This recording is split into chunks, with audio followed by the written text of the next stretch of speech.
आम्ही या ठिकाणी जलसमाधी घ्यायला आलेलो आहे.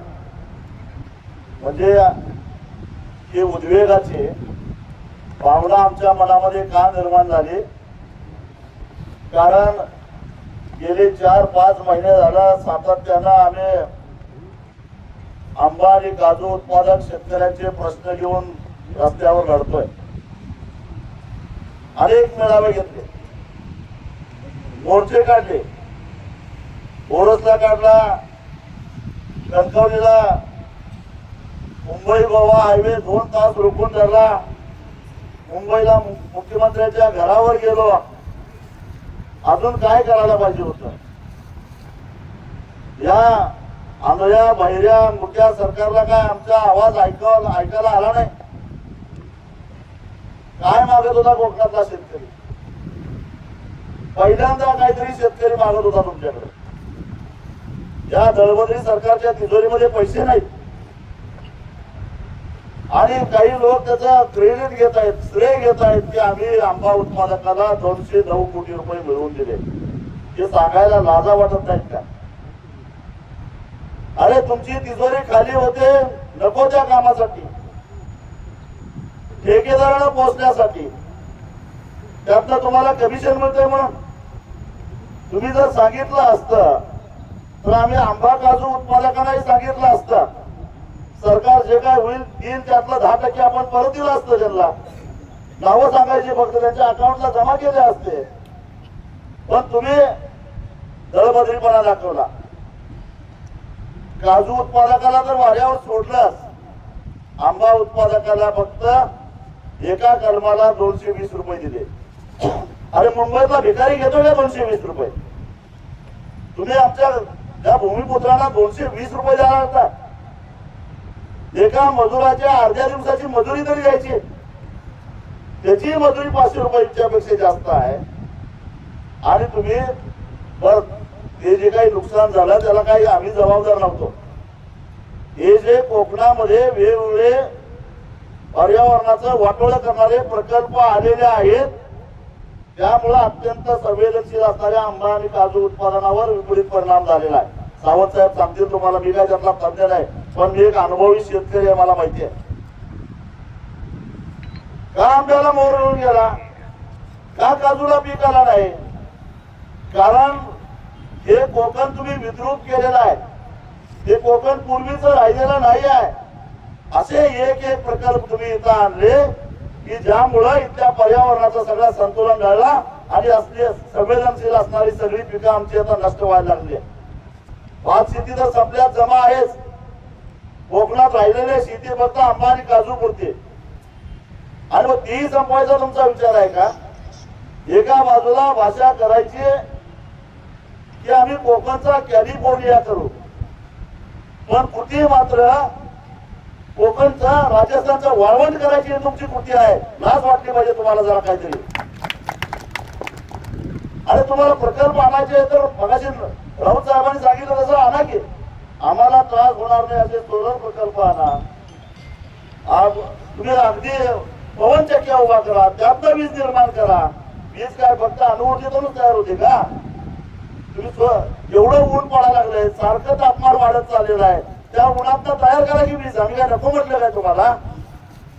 पण नाही, त्या अदानीला आणि अंबानीला पोचण्यासाठी आमच्या कोकणातल्या माणसाचा बळी गेला तरी बेहतर, पण त्यांना आम्ही उपाशी मरून देणार नाही असा निर्धार जणू काही त्या नरेंद्र मोदींनी आणि देवेंद्र फडणवीसने केलेला दिसतोय. त्यासाठी आमचा बळी देता आम्ही हे कदापि होऊन देणार नाही.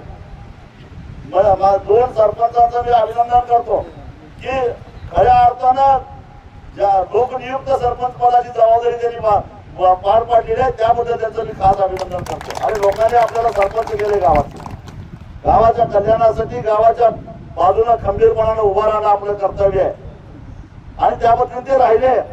पण फक्त 2 गावाचा प्रश्न नाही आहे, अख्ख्या कोकणाचा प्रश्न आहे, अख्ख्या रत्नागिरी जिल्ह्याचा प्रश्न आहे, अख्ख्या सिंधुदुर्ग जिल्ह्याचा प्रश्न आहे. आणि त्यामुळे ज्यांना लोकांनी निवडून दिलंय ते सगळे लोकप्रतिनिधी आता लोकांच्या बरोबर राहिले पाहिजेत अशी आमची मागणी आहे. मी तुम्हाला सांगतो लोकांचा दबाव कसा असतो जनमताचा रेटा कसा असतो याचं उदाहरण सांगतो. राऊत साहेब, आमच्या कोल्हापूर जिल्हा परिषदेवर भाजपची सत्ता आहे, त्याच्या मित्र पक्षांची सत्ता आहे. पण गेल्या आठवड्यामध्ये जिल्हा परिषदेमध्ये एक मताना ठराव झाला, आम्हाला शक्तीपीठ महामार्ग नको, आमच्या जिल्ह्यातून हद्दपार करा. ही असते जनतेची ताकद. हा असतो जनरेटा. हा जनरेटा आपल्याला सुद्धा तयार करावा लागेल. आणि म्हणून इथं संजय गावडे आलेले आहेत, अजून काही जिल्हा परिषद सदस्य असतील, मला माहित सगळ्यांच्या ओळखी नाहीत, पण जिल्हा बाकी कोण आलेच नाहीत. त्यांना विचारा, तुमचं काही इतक्या जनतेशी काही देणं घेणं आहे का नाही. जिल्हा परिषदेमध्ये ठराव झाला पाहिजे, आम्हाला अणुऊर्जा प्रकल्प सिंधुदुर्ग जिल्ह्यामध्ये नको असा ठराव झाला पाहिजे. आणि त्या ठरावाला विरोध कोण कोण करतंय तेही आम्हाला बघायचं आहे. ठराव मांडल्यानंतर ठराव विरोध कोण करतंय हेही आम्हाला बघायचं आहे. पंचायत समितीमध्ये ठराव झाला पाहिजे, ग्रामपंचायतीमध्ये ठराव झाला पाहिजे, गाव सभेमध्ये ठराव झाला पाहिजे, नगरपालिकेमध्ये ठराव झाला पाहिजे. कारण अख्ख्या कोकणाच्या अस्तित्वाचा प्रश्न तयार झालेला आहे. या अणुऊर्जेतून बाहेर पडणाऱ्या पाण्यामुळे मला जे काही तज्ञ लोकांनी सांगितलं त्या पद्धतीनं समुद्राच्या आज जवळजवळ 3 किलोमीटर पर्यंत तापमान पाण्याचं वाढणार आहे. पाण्याचं तापमान जर का वाढलं तर पाण्यातला ऑक्सिजन कमी होतो, हे एवढं आम्हाला साधा ज्ञान आहे.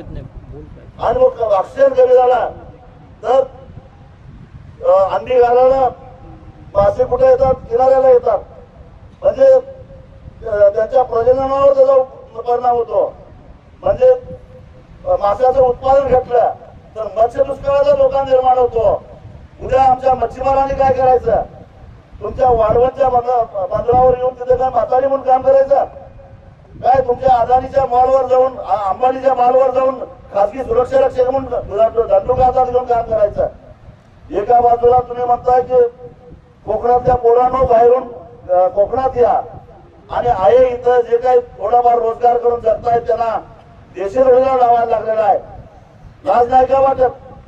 अरे इथं तुम्हाला मगाशी गणेशने सांगितलं 400 कोटी रुपये खर्च करून जो काही एमटीडीसीचा प्रकल्प उभा केलेला होता तो का चालू केला नाही, तो का बंद आहे, या प्रश्नाचं उत्तर द्या. कारण पर्यटनातून आपोआपच रोजगार निर्मिती झाली असते. पर्यटनातून खऱ्या अर्थानं इथल्या तरुणांना काम मिळालं असतं, ते तुम्ही कधी केलं नाही.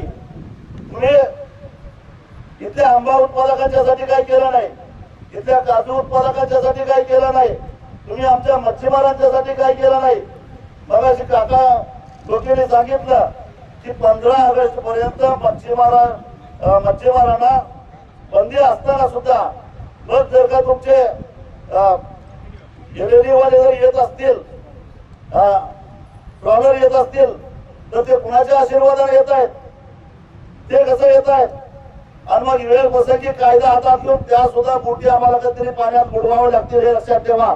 कोकण वाचवायचं असेल तर वेळ प्रसंगी या सगळ्या गोष्टी भविष्यामध्ये कराव्या लागतील. अरे इथले मच्छीमारी संपली तर तुम्हाला महिन्याला मिळणारे हप्ते तरी मिळतील का, याचा तरी विचार करा.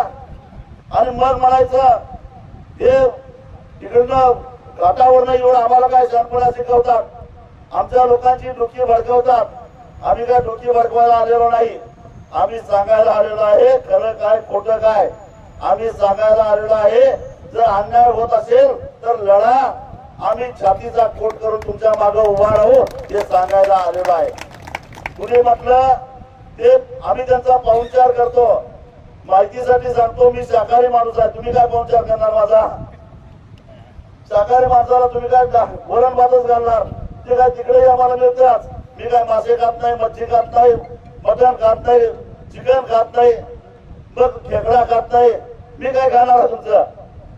पाहिजे तर प्रेमानं दिलेलं तुमचा एखादा आंबा खाईल, ते तर काय तुम्ही यावर्षी दिलंय, वाचलेला सुद्धा आंबा तुम्ही मोठ्या प्रेमानं दिलाय. पण मी या ठिकाणी आलेलो आहे याचं कारण मी कुणाची डोकी भडकवायला इथं आलेलो नाही आहे. मी अन्यायाच्या विरोधामध्ये लढायला शिकवायला इथं आलेलो आहात. आणि लढता नुसतं लढा म्हणून सांगायला आलेलो नाही, आपण लढू. आणि लढता लढता आमचे महादेव जानकर साहेब आहेत, आम्ही ठरवलेलं आहे तुमच्या बरोबर खांद्याला खांदा लावून लढायचा हा निर्धार करण्यासाठी इथं मी आलेलो आहे. आणि म्हणून इथं कुणी म्हटलं मला भाड्यानं आणलेला आहे. अरे भाड्यानं मला कोण घेणार? मला मुळामध्ये मी 2002 साली माझं सगळं आयुष्य शेतकऱ्यांना समर्पित केलेलं आहे. तेही तुम्हाला सांगतो का, कारण 2002 साली अशी ही काय यांची कुणाची स्टाईल आहे की अशाच कुठल्या तरी एका साखर सम्राटाच्या स्टाईल मुळे माझ्यावर जीवघेणा हल्ला झालेला होता. मी मरून पडलोय म्हणून माझं प्रेत असंच टाकून हल्लेखोर पळून गेलेले होते. शेतात काम करणाऱ्या शेतकऱ्यांनी मला वेळेवर दवाखान्यात नेला. 2 महिने मृत्यूशी झुंज देऊन मी पुन्हा उठून बसलो आणि त्याच वेळी निर्धार केला की मला मिळणारं आयुष्य हे शेतकऱ्यांनी बोनस म्हणून दिलेलं आहे. त्यामुळे उरलेलं आयुष्य शेतकऱ्यासाठी मी समर्पित केलेलं आहे. आणि म्हणून मी येतो या ठिकाणी. मी इथं झालो नाही. या मोदींचे सहकारी असणारे देशाचे कृषी मंत्री शिवराजसिंह चौहान यांनी 2017 साली तिथं मंदसौर मध्य प्रदेश मध्ये 6 शेतकऱ्यांचा बळी घेतलेला होता. त्या ठिकाणी सुद्धा मी त्या शेतकऱ्यांच्या मागे खंबीरपणाने उभा राहण्यासाठी जाऊन गेलेलो होतो. आणि त्यावेळी मी या शिवराजसिंह चौहानची खुर्ची काढून घेतलेली होती. एवढा उठाव त्या मध्य प्रदेश मध्ये केलेला होता. मी सगळ्या देशामध्ये होतो. आणि कोकण तर माझा शेजारी आहे. अरे आंब्यापासून माझा मतदारसंघ सुरू होतो. अनुस्कुऱ्यापासून माझा मतदारसंघ सुरू होतो. मी इथला शेजारीच आहे. मी काय लांबचा आलेला नाही. आणि राणे साहेब तुम्हाला एवढंच सांगतो, तुम्ही महाराष्ट्रावर फिरता हिंदूंचा कैवार घेऊन, पण हे सगळे हिंदूच आहेत. हे मारायला लागले. त्यांचं पहिला बघा. हे कोण आहेत? हे कोण आहेत? हे हिंदूच आहेत. आणि त्यांच्या अस्तित्वाचा प्रश्न आहे. सरकार तुमच्यासाठी 12 वर्षापूर्वी नाशिकचा कुंभमेळा फक्त 2,500 कोटी मध्ये झालेला होता. आणि आज 12 वर्षानंतर आता काय झालं, तो कुंभमेळा 35,000 कोटीवर गेला. कशासाठी? कमिशनसाठी. ते व्हिडिओ आला बघितला की नाही, कुणाची किती वाटते ते. म्हणजे सरकारच्या तिजोरीवर दरोडे टाकायला त्यावेळी तुमच्या तिजोरीत पैसे आहेत. आणि आंबा उत्पादकाला द्यायला तुमच्याकडे पैसे नाहीत. काजू उत्पादकाला द्यायला तुमच्याकडे पैसे नाहीत. आणि तुम्ही देत तर काही नाहीच, पण दुष्काळात 13वा महिना म्हणावा त्या पद्धतीनं तुम्ही आहेत तेच आमचा जे उपजीविका आहेत ते काढून घ्यायचा प्रयत्न तुम्ही करताय. जरा तरी लाज वाटली पाहिजे. जर तुम्हाला आम्हाला काय द्यायचं नाही तर मग अणुऊर्जा प्रकल्प आणून आमची शेती का नष्ट करायला लागलाय? आमचं आरोग्य का धोक्यात आणताय? आमचं अस्तित्व का नष्ट करायला उठलाय? तुम्ही आरामात मुंबईत राहाल हो. तुम्हाला हवा बदल करण्यासाठी तुम्ही परदेशात निघून जाल, युरोपात निघून जाल, पण आम्हाला वर्षानुवर्ष याच भूमीमध्ये राहायचं आहे, याच जागेत राहायचं आहे. आम्हाला इथं आमच्या पद्धतीनं जगून द्या. आमच्या अस्तित्वावर उठवू नका, एवढंच आमचं सांगणं आहे. आणि काय करणार आहे तुम्ही? आमचे केसेस कराल, गुन्हे दाखल कराल. किती गुन्हे दाखल करणार आहात? अस्वलाला कधी केसाचं वजन असतं का? मग ते अस्वला केस जास्त आहेत, केस आहेत त्याच्यापेक्षा जास्त आमच्या अंगावर डोक्यावर केसेस आहेत. काय फरक पडणार आहे? अजून काही केसेस होतील, पण एक लक्षात ठेवा, न्याय देवतेकडे थोडा वेळ लागतो, विलंब लागतो. देर आहे लेकिन अंधेर नाही आहे. कालच न्यायमूर्ती माधव जामदारने सनसनीत सरकारला सांगितलेलं आहे, पोलिसांनाही मी सांगतो. काय सांगितलंय? मुंबई उच्च न्यायालयानं सरकारच्या विरोधामध्ये आंदोलन करणं म्हणजे देशद्रोह आहे. तुम्ही त्याच्यावर कारवाई करू शकत नाही, तडीपारी करू शकत नाही. मुंबई उच्च न्यायालयानं तुमची आबरू वेशीवर टाकलेली आहे. सरकार म्हणजे जनता म्हणजे सरकारची गुलाम नाही. अरे भारतीय प्रजासत्ताकाची आम्ही व्याख्या काय केली? लोकांनी लोकांच्यासाठी लोकांच्या मार्फत चालवलेली व्यवस्था म्हणजे शासन व्यवस्था. पण तुम्ही काय केलेलं आहे? अदानी अंबानीच्या सोयीसाठी, त्यांच्या लहरीसाठी, त्यांच्या फायद्यासाठी, त्यांच्या हस्तकाकर्मी चालवलेली व्यवस्था म्हणजे ही आजची शासन व्यवस्था झालेली आहे. लाजा वाटल्या पाहिजे तुम्हाला. गुन्हा दाखल करा त्या अदानीवर. गुन्हा दाखल करा ते अंबानीवर. त्यांच्या फायद्यासाठी त्यांच्या हस्तकाकर्मी चालवलेली व्यवस्था म्हणजे ही आजची शासन व्यवस्था झालेली आहे. लाजा वाटल्या पाहिजे तुम्हाला. गुन्हा दाखल करा ते अदानीवर, गुन्हा दाखल करा ते अंबानीवर. पुढे आम पर्यावरणाचे लचके ते तोडायला लागलेले आहेत. पण त्यावेळी तुम्ही काही बोलत नाही, बोलायची तुमच्यामध्ये हिंमत नाही. आणि सामान्य माणसाला कुठं अमित शहाचा धिक्कार केला त्याला तडीपार करा, मोदीचा धिक्कार केला त्याला तडीपार करा, आणि कुणाचा धिक्कार केला त्याला तडीपार करा. एक दिवस आम्हीच तुम्हाला तडीपार केल्याशिवाय सोडणार नाही, हे लक्षात ठेवा. शिशुपालाचे 99 अपराध भरल्यानंतर 100वा अपराध झाल्या शिशुपालाचा सुद्धा सुदर्शनानं छेद केल्याशिवाय या परमेश्वराने त्याला सोडलेला नाही. तेव्हा 99 अपराध व्हायच्या आधीच सावध राहा, एवढंच मला या निमित्तानं सांगायचं आहे. हा लढा आपल्याला तीव्र घ्यायचा आहे. आम्ही काय सरकारकडे भीक मागत नाही. आंबा आणि काजू उत्पादकाकडनं तर मदत घेऊच, आमचा हक्क आहे तो, कारण आम्ही करदाते आहोत. इमानदारीनं सरकारला कर भरतो आणि त्याच कराच्या पैशातून आम्ही काही रक्कम आंबा काजू उत्पादकांना मदतीसाठी मागतोय. आम्ही काही भीक नाही मागत. आम्ही आमचा हक्क मागतोय, आमचा अधिकार मागतोय. आणि त्याचबरोबर आम्हाला चांगल्या पद्धतीनं जीवन जगायचा अधिकार आहे. अरे या सिंधुदुर्ग आणि रत्नागिरी जिल्ह्यातून वर्षाला आंब्याच्या निर्यातीतून आणि आंब्याच्या पल्पच्या निर्यातीतून 1100 कोटी रुपयाचं परकीय चलन मिळतंय. मी तुम्हाला सांगतो, हा अणुऊर्जा प्रकल्प जर इथं आला तर मी तुम्हाला सांगतो आपली बाजारपेठ युरोपात आहे, आपली बाजारपेठ जपानमध्ये आहे, आपली बाजारपेठ अमेरिकेत आहे आंब्याची. आणि ते लोक अत्यंत सजग आहेत. अणुऊर्जेच्या आजूबाजूला कुठलाही खाद्यपदार्थ तयार झाला तर ते आपल्या देशामध्ये येऊन देत नाहीत. म्हणजे उद्या आपल्या आंब्याची बाजारपेठ जाणार आहे, आपल्या काजूची बाजारपेठ जाणार आहे.